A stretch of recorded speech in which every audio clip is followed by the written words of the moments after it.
Em nome do Pai, do Filho e do Espírito Santo. Amém.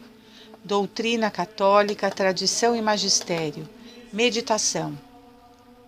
Tornei-me acaso vosso inimigo, porque vos disse a verdade?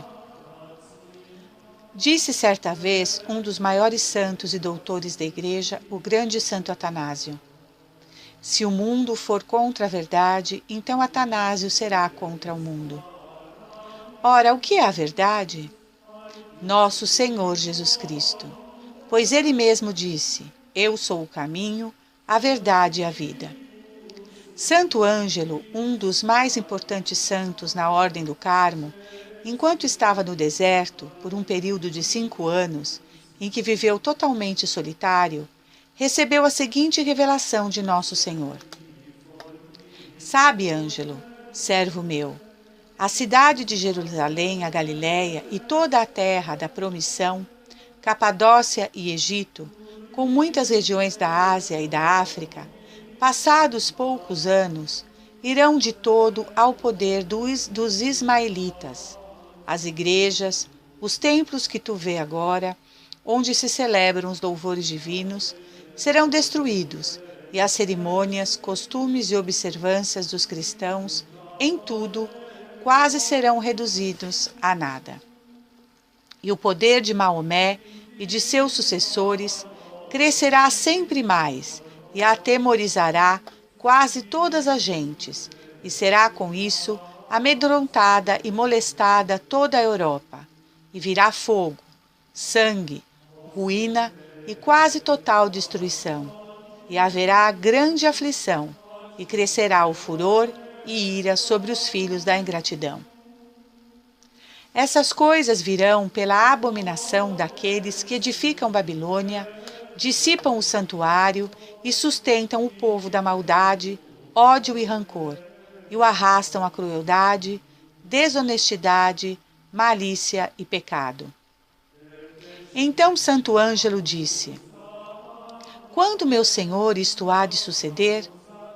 Cristo respondeu-lhe: quando a Igreja, despojada de seu esplendor, jazer como uma viúva, quando a cadeira do pontífice romano seja posta em contradição, quando se levantarem os hipócritas com cor e pretexto de santidade e religião, defraudarem os povos, e a Igreja estiver cheia de seitas, nas quais reinarão a soberba, a ambição, luxúria, com todo o esquadrão de seus filhos, quando os príncipes divididos guerrearem e um bispo estiver contra outro, e as mulheres se tornarem ministras em lugar dos sacerdotes, e quase seja tirada toda a paz do mundo, e da discórdia nasça a morte, quando os hereges prevalecerem e a verdadeira fé estiver quase extinta, e os seus pregadores se derem a vaidades e loucuras. Então meu eterno Pai mandará o seu furor e permitirá que os filhos da ingratidão sejam atormentados pelos inimigos do meu nome. Todas estas calamidades lhes sobrevirão por seus pecados. E tendo Cristo dito isso, desapareceu aos olhos de Santo Ângelo em uma nuvem alvíssima. Esta revelação se encontra na vida de Santo Ângelo, escrita por Enoque, patriarca de Jerusalém. Deve-se trazer grande admiração à notícia de que uma profecia como esta, escrita no século XIII, esteja se cumprindo tão perfeitamente nos nossos dias. De fato, a Igreja, agora sem o seu esplendor, jaz como uma viúva triste e amordaçada. A cátedra de Pedro já não se apresenta como o baluarte seguro da doutrina imutável. Vemos nestes tempos os hipócritas modernistas que, com toda a liberdade, sob o pretexto de uma maior pureza da religião, acabaram defraudando os povos de seus ritos e de sua piedade, e a Igreja vai se enchendo de seitas que, como várias falsas igrejas, corroem o seu interior e dilaceram suas forças, aumentando a perda das almas e a confusão. Vejamos como os bispos estão uns contra os outros e como reinam a soberba e a luxúria. Encontramos a fé quase extinta e os seus pregadores repletos de vaidades e loucuras. Quanto às ministras, disse por estes dias o cardeal Burke, com exceção do padre, o santuário se encheu de mulheres. As atividades da paróquia e até da liturgia se tornaram tão femininas em diversos lugares que os homens não querem mais se envolver. Sem dúvida, podemos nos remeter à profecia que diz: Teus príncipes profanaram meu santuário. Então entregarei Jacó ao anátema e Israel às injúrias. Isaías 43, 28. Nos ensina São Paulo apóstolo: Estai de sobreaviso, para que ninguém vos engane com filosofias e vãos sofismas, baseados nas tradições humanas, nos rudimentos do mundo, em vez de se apoiar em Cristo. Colossenses 2:8. Temos de dizer não a esta onda de neomodernismo e neoprotestantismo. Não se pode dizer que se escolhe uma parte, mas deixa outra. Isto não pode ser, porque tudo está relacionado. Por esta razão, nós escolhemos o que sempre foi ensinado e fechamos nossos ouvidos às novidades destruidoras da Igreja e das almas. Os inovadores querem destruir a chama universal da Igreja, rejeitar seus ornamentos, dar-lhe remorso de seu passado histórico, quando declaram, por exemplo, que as intenções de Martinho Lutero não estavam erradas. Ele era um reformador. Vemos que a Igreja não era o modelo a se imitar. Uma declaração como essa, além de herética, beira a insanidade, pois contradiz dezenas de documentos do magistério que dizem exatamente o contrário. Horas, a Igreja de Pedro deve assumir seu passado, ou então ela cavará sua própria sepultura, nos ensinou o Papa Pio XII. Outro grande Papa, Santo Pio X, disse sobre a Igreja: a Igreja sempre luta, defende, não entrega o tesouro da fé que Deus lhe confiou e protege os fiéis do veneno dos hereges. A esposa do Cordeiro está mesmo sob forte ataque interno. A apostasia tomou conta do clero, dos religiosos e dos leigos, em sua imensa e esmagadora maioria. Diz a Sagrada Escritura: ninguém de modo algum vos engane, porque primeiro deve vir a apostasia e deve manifestar-se o homem da iniquidade, o filho da perdição, o adversário, aquele que se levanta contra tudo que é divino e sagrado, a ponto de tomar lugar no templo de Deus e apresentar-se como se fosse Deus. 2 Tessalonicenses 2, 3, 4. Com imensa tristeza assistimos a cada ano que passa um aumento cada vez maior na descaracterização da nossa Igreja Católica, de tal forma que, se formos comparar a sua situação atual com a de algumas décadas passadas, poderíamos afirmar, sem nenhum exagero, que essa de hoje parece claramente outra igreja. Pelo estado em que a Igreja Católica hoje se encontra, será que ela ainda pode estar agradando a Deus?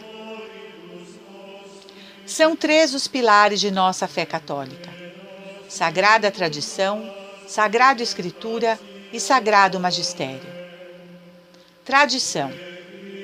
Então, irmãos, estai firmes e retende as tradições que vos foram ensinadas, seja por palavra, seja por epístola nossa. 2 Tessalonicenses 2,15. Magistério. A Igreja é a casa de Deus, a coluna e sustentação da verdade. 1 Timóteo 3,15. Sagrada Escritura.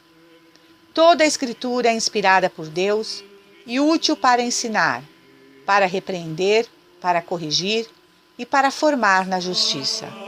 2 Timóteo 3,16. Assim disse o Papa Paulo VI: o ensinamento do Vaticano II não é mais o Evangelho de Deus ao homem, mas a mensagem do homem ao homem. Esperava-se que depois do concílio haveria um período resplandecente de sol para a história da Igreja. Pelo contrário, veio um sopro de nuvens, de tempestades e de trevas. O concílio foi dominado por modernistas e liberais. Daí, contradições, desagregações, desobediência, anarquia. A abertura ao mundo foi uma verdadeira invasão do pensamento mundano dentro da Igreja. Talvez nós tenhamos sido por demais fracos e imprudentes. A Igreja está passando uma hora inquieta de autocrítica, que melhor se diria de autodestruição. É igual a um transtorno agudo e complexo, que ninguém teria esperado depois do concílio. A Igreja parece se suicidar, matar a si mesma. Fonte Papa Paulo VI ao jornal Osservatório Romano, em 18 de julho de 1975. Fortíssimas palavras do Papa. Constatado isso, já naquela época, há 50 anos, imagina-se agora. Chegamos ao grande momento. A fé está agora na presença não de uma heresia particular, como no passado, o arianismo, o maniqueísmo, dos albigenses, dos maometanos. Nem está na presença de algum tipo de heresia generalizada, como ocorreu quando enfrentou a Revolução Protestante há 500 anos atrás.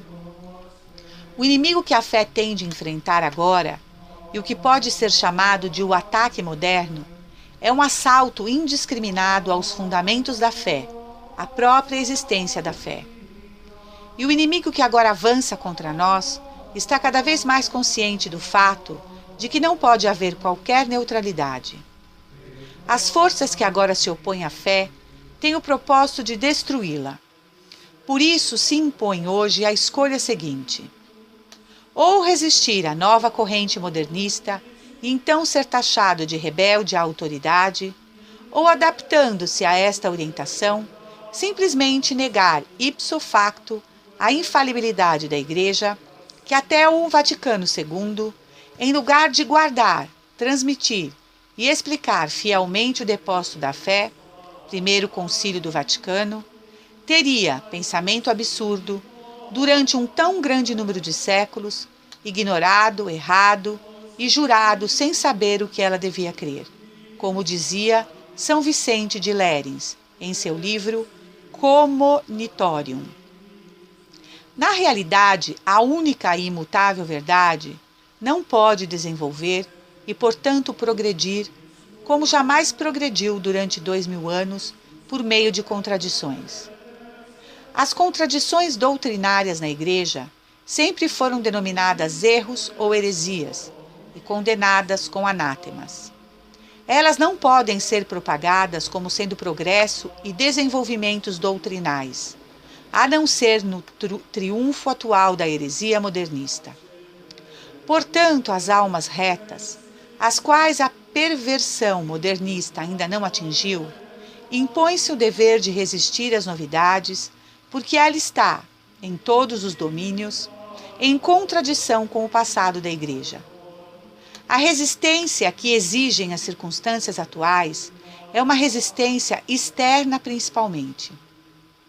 Recusar o compromisso com as novas orientações modernistas, conservar a fé e as práticas recebidas pela Igreja antes da crise atual, manifestar abertamente seu próprio desacordo, testemunhar, em suma, sua fidelidade à fé católica e não deixar que os demolidores, no interior da Igreja, tenham a consciência tranquila.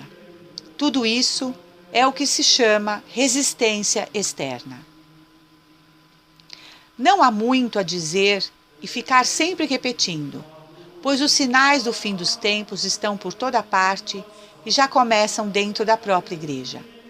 Ignoram Lúcifer e os demônios, afirmando que eles nunca existiram, e fecharam o inferno, dizendo que ele não existe.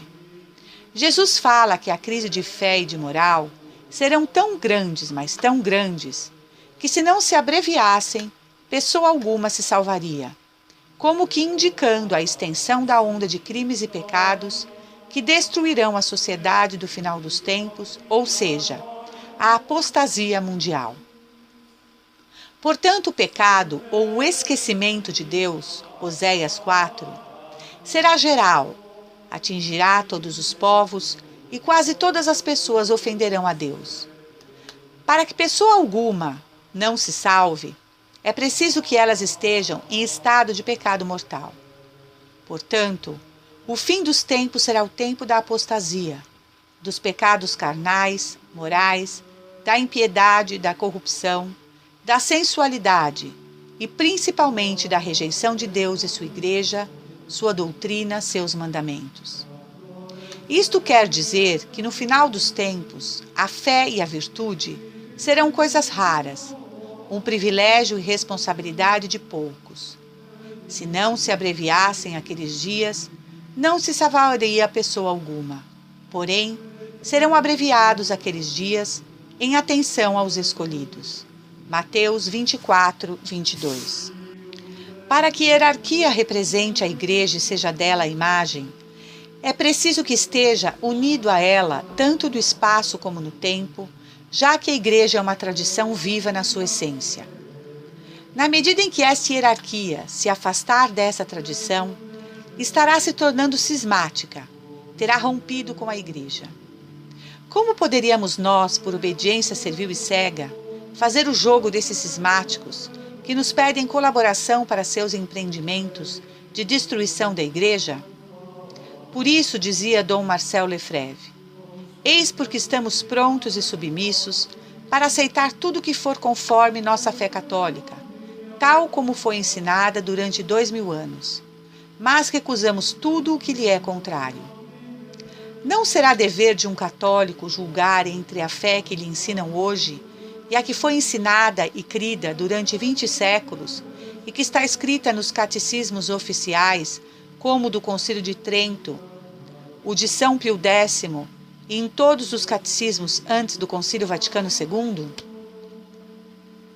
Como foi que agiram os verdadeiros fiéis diante das heresias? Preferiram dar o sangue e atrair sua fé. Ouvimos coisas vindas da hierarquia católica coisas como: as pessoas devem ter a liberdade de escolher a religião que julgam ser verdadeira. Pura heresia, um escândalo. Ao declarar que as pessoas devem ter a liberdade de escolher a religião que julgam ser verdadeira, rasgou-se a Sagrada Escritura, a palavra de Deus, e a jogou no lixo. Pois diz a Sagrada Escritura: disse-lhe Tomé, Senhor, não sabemos para onde vais. Como podemos conhecer o caminho? Jesus lhe respondeu: eu sou o caminho, a verdade e a vida. Ninguém vem ao Pai senão por mim. Se me conhecesseis, também certamente conheceríeis meu Pai. Desde agora já o conheceis, pois o tendes visto. João 14, 5, 7. Dizia Santo Agostinho: que a morte pior há para a alma do que a liberdade do erro? Os hereges modernistas são como a casa que foi construída na areia. Não tem suporte na palavra de Deus, na Sagrada Escritura, nem nas tradições de 20 séculos de igreja, nos santos, doutores e papas, fiéis ao magistério da igreja. Portanto, caiu a chuva, vieram as enchentes, sopraram os ventos e investiram contra aquela casa.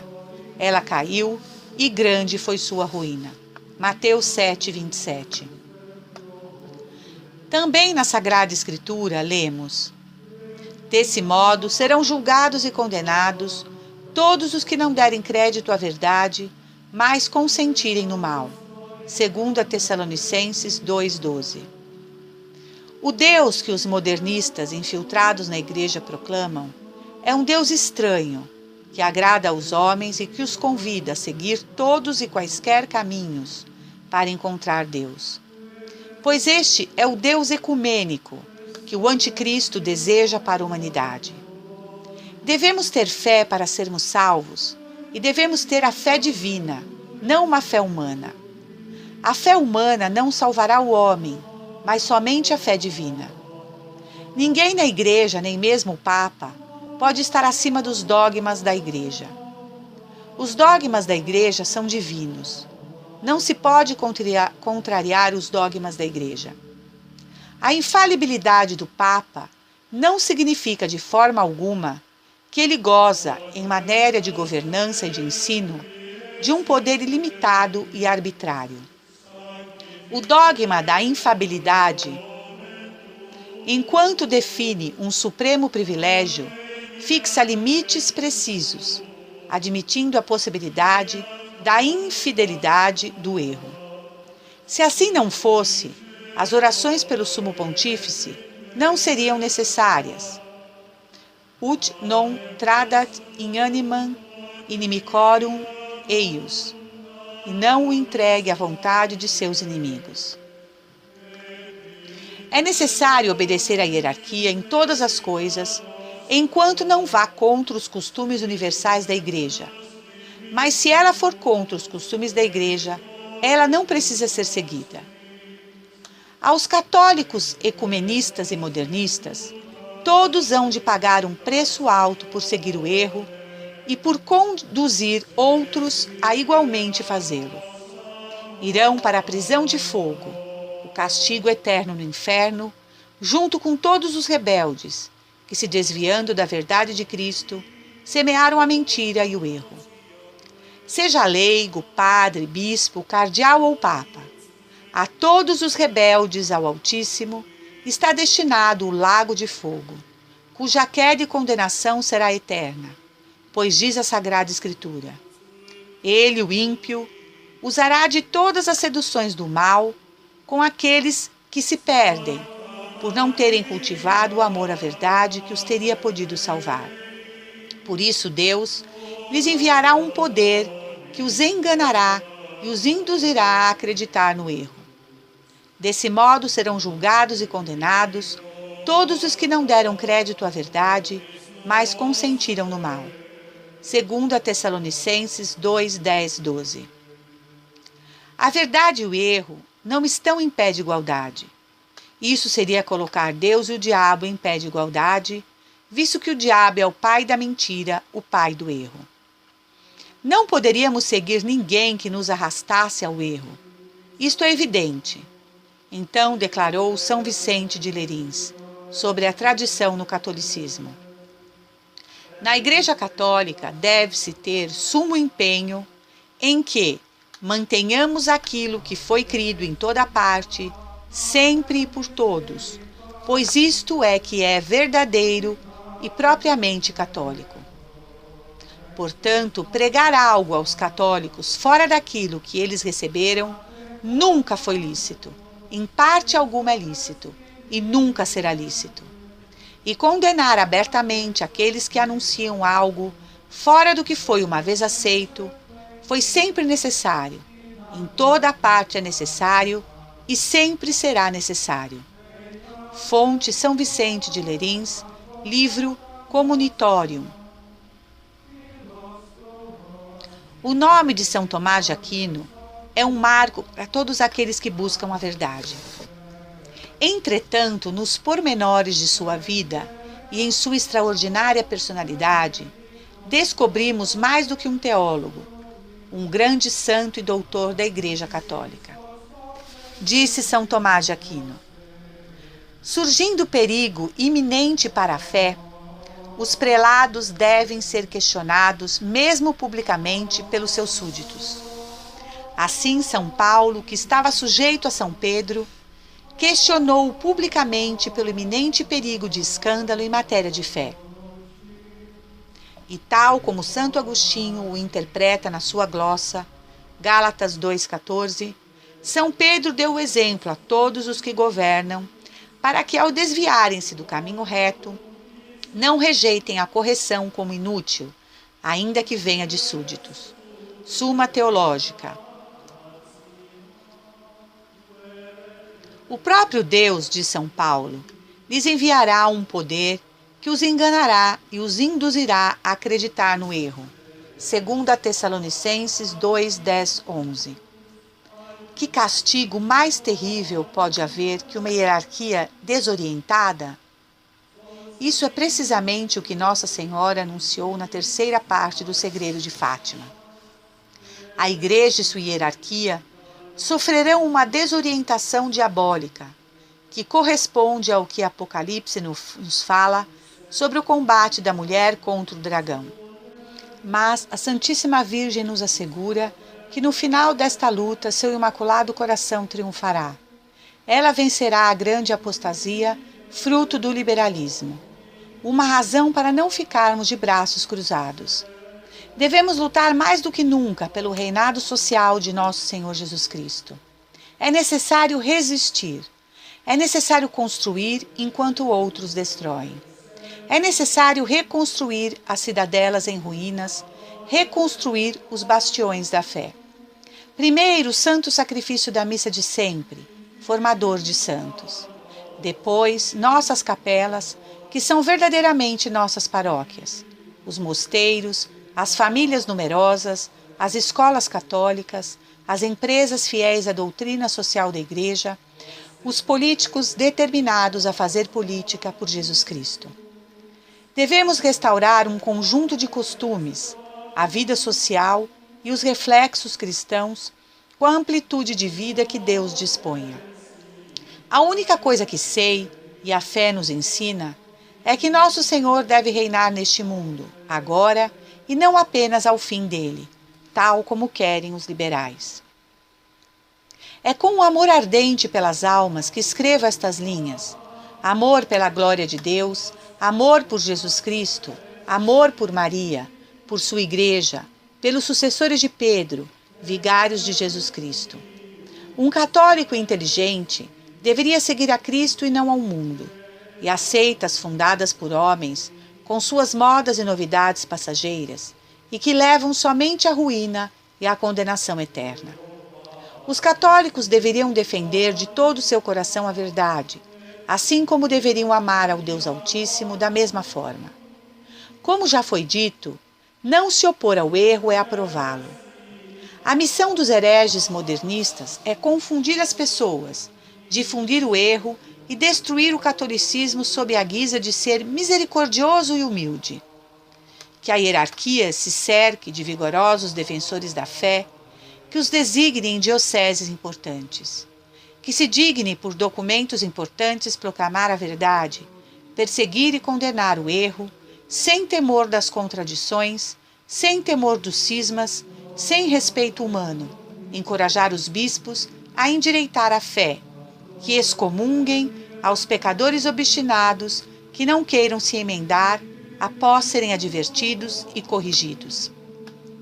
Que sejam de fato e de direito verdadeiros pastores e arranquem suas ovelhas das garras do demônio, e não lobos em pele de cordeiro, levando lentamente suas ovelhas para a boca do inferno, da condenação eterna, ao lhes oferecer um alimento envenenado. A profecia, queixa que nosso Senhor fez a Santo Ângelo, tão atual, se apresenta por nós como uma advertência muito importante. Busquemos alcançar de Deus, entre jejuns, lágrimas, cinzas, mortificações e muito combate, muita luta, o perdão de nossos pecados e a misericórdia para este nosso século, que avança por entre tantas calamidades e contradições. Devemos ter o espírito missionário, que é o verdadeiro espírito da Igreja, fazer tudo pelo reino de nosso Senhor Jesus Cristo, segundo a divisa de nosso Santo Papa, São Pio X, que dizia: instaurare omnia in Cristo, restaurar tudo em Cristo, e sofrer como nosso Senhor em sua paixão, para a salvação das almas, para o triunfo da verdade. In hoc natus sum, disse nosso Senhor a Pilatos, ut testimonium peribiam veritate. Eu nasci para dar testemunho da verdade. Monsenhor Lefebvre dizia: Deus cega os que não resistem ao erro, aos que não querem defender a verdade. Nós queremos permanecer apegados a nosso Senhor Jesus Cristo, Rei, Príncipe e Dominador do mundo inteiro. Nós não podemos mudar nada nesta linha de conduta. Finalizo esta meditação com as palavras do Papa Leão XII, que disse: retirar-se frente ao inimigo ou calar quando por todas partes se levanta um incessante clamor para oprimir a verdade é atitude própria ou de homens covardes ou de homens inseguros da verdade que professam. A covardia e a dúvida são contrários à salvação do indivíduo e à segurança do bem comum, e proveitosas unicamente para os inimigos do cristianismo, porque a covardia dos bons fomenta a audácia dos maus. O cristão nasceu para a luta. Tornei-me acaso vosso inimigo, porque vos disse a verdade? Louvado seja nosso Senhor Jesus Cristo, salve Maria, viva Cristo Rei. Senhor, dai-nos a fortaleza dos mártires. Em nome do Pai, do Filho e do Espírito Santo. Amém.